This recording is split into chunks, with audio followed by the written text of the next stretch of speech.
असम के सीएम हेमंत बिस्वा शर्मा आज गौरव गोगोई परिवार के विदेशी संबंधों का खुलासा करेंगे।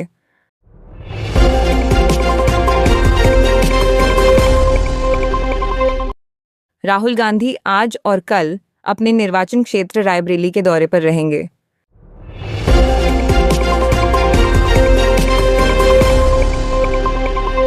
चंडीगढ़ हाईकोर्ट में पंजाब लैंड पूलिंग नीति पर आज सुनवाई है। आबकारी घोटाले में केजरीवाल की याचिका पर आज सुनवाई होनी है।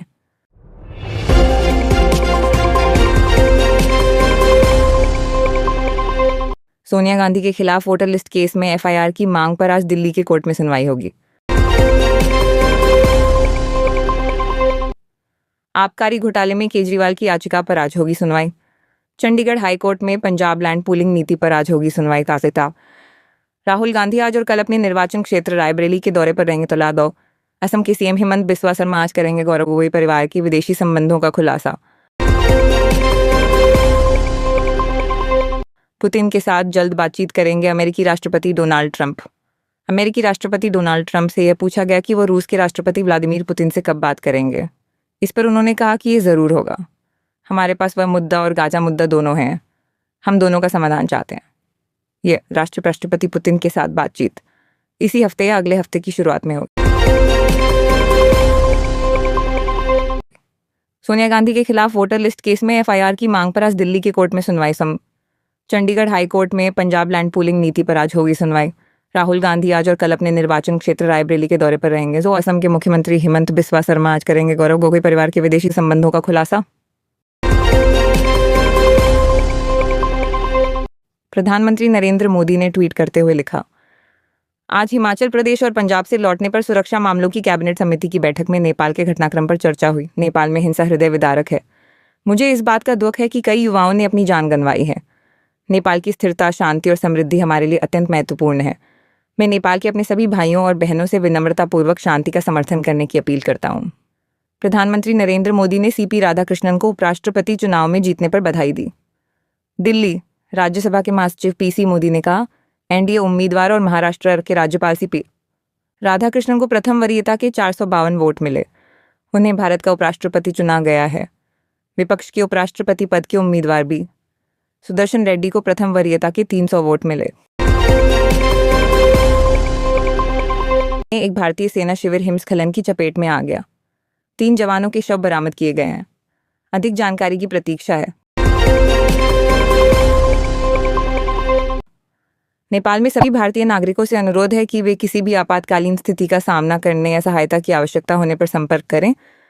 लोकसभा अध्यक्ष ओम बिरला ने उपराष्ट्रपति चुनाव के लिए अपना वोट डाला। प्रधानमंत्री नरेंद्र मोदी ने किया हिमाचल प्रदेश के लिए 1500 करोड़ रुपए की वित्तीय सहायता का ऐलान। प्रधानमंत्री नरेंद्र मोदी ने हिमाचल प्रदेश के लिए 1500 करोड़ रुपए की वित्तीय सहायता की घोषणा की। एसडीआरएफ और प्रधानमंत्री किसान सम्मान निधि की दूसरी किस्त अग्रिम रूप से जारी की जाएगी। प्रधानमंत्री मोदी ने पूरे क्षेत्र को फिर से पटरी पर लाने के लिए बहुआयामी दृष्टिकोण अपनाने का आह्वान किया। ये कार्य कई तरीकों से किया जाएगा, जिसमें प्रधानमंत्री आवास योजना के तहत घरों का पुनर्निर्माण, राष्ट्रीय राजमार्गों का जीर्णोद्धार, स्कूलों का पुनर्निर्माण, प्रधानमंत्री राष्ट्रीय राहत कोष के तहत राहत का प्रावधान और पशुओं के लिए मिनी किट जारी करना शामिल है। एप्पल आईफोन 17 का इंतजार खत्म। उपराष्ट्रपति चुनाव आज एनडीए सांसद सुबह नाश्ते की बैठकों में होंगे शामिल। अविश्वास प्रस्ताव हारे फ्रांस के प्रधानमंत्री फ्रैंको इस्बेरो देंगे इस्तीफा। नेपाल में सोशल मीडिया प्रतिबंध के विरोध में हिंसा के बाद बैन वापस ले लिया गया है। भारत नेपाल बॉर्डर पर सख्ती। राजस्थान के भोपा गंगाधर प्रजापत सांप के साथ दूध पीते जीप पर डसवाते का वीडियो वायरल। कश्मीर, बिहार समेत देश के 5 राज्यों में 22 ठिकानों पर एनआईए की छापेमारी। राष्ट्रीय जांच एजेंसी एनआईए ने चेन्नई में आतंक से जुड़े एक मामले में जम्मू कश्मीर और बिहार समेत देश के 5 राज्यों में 22 ठिकानों पर छापेमार की। इस छापेमारी में किसी को गिरफ्तार नहीं किया गया है और ना ही कोई हथियार बरामद किया गया है, लेकिन एनआईए का कहना है कि कुछ अहम दस्तावेज और डिजिटल सबूत हाथ लगे हैं, जिनकी जांच की जाएगी। एनआईए ने बताया कि छापेमारी की ये कार्रवाई जम्मू कश्मीर में 9, बिहार में 8, उत्तर प्रदेश में 2 और कर्नाटक, महाराष्ट्र एवं तमिलनाडु में 1-1 स्थानों पर की गई। जम्मू कश्मीर में बारामूला, कुलगाम, अनंतनाग और पुलवामा जिलों में छापेमारी की गई। पीएम मोदी 17 सितंबर को मध्य प्रदेश जाएंगे। प्रधानमंत्री मोदी 17 सितंबर को मध्य प्रदेश जाएंगे। वहां वे स्वस्थ महिला सशक्त परिवार अभियान का शुभारंभ करने आ जा रहे हैं। साथ ही मध्य प्रदेश में बनने वाले पीएम मित्र पार्क का शिलान्यास भी करेंगे। धार क्षेत्र के हमारे किसानों को एक बड़ी सौगात मिलेगी। कपास पर आधारित एक बड़ा औद्योगिक पार्क खुलेगा, जिससे 1 लाख लोगों को प्रत्यक्ष और 2 लाख लोगों को अप्रत्यक्ष रूप से रोजगार मिलेगा। हम प्रधानमंत्री का गर्मजोशी से स्वागत करने की तैयारी कर रहे हैं। आरआईएल-जेपी अध्यक्ष पशुपति पारस ने कहा कि मुझे लगता है कि चुनाव आते आते एनडीए गठबंधन टूट जाएगा। महागठबंधन के बीच सीट बंटवारा 15 से 20 सितंबर के बीच हो सकता है। चीन ने निवेश को लेकर दिया नया बयान। भारत में चीन के राजदूत शू फेहोंग ने कहा कि हम अधिकाधिक भारतीय कंपनियों द्वारा अपने उत्पादों को बढ़ावा देने तथा चीन में निवेश करने का स्वागत करते हैं तथा हम यह भी आशा करते हैं कि भारत चीनी उद्यमों के लिए निष्पक्ष, न्यायसंगत तथा गैर भेदभावपूर्ण कारोबारी माहौल उपलब्ध करा सकेगा। Nepal social media ban. अब तक 16 प्रदर्शनकारियों की मौत, 100 घायल दी। नेपाल में सोशल मीडिया बैन के खिलाफ विरोध कर रहे युवाओं पर ताबड़तोड़ फायरिंग की जा रही है। अब तक इस विरोध में 16 युवाओं की मौत हो गई है, जबकि 100 लोग घायल हो गए हैं।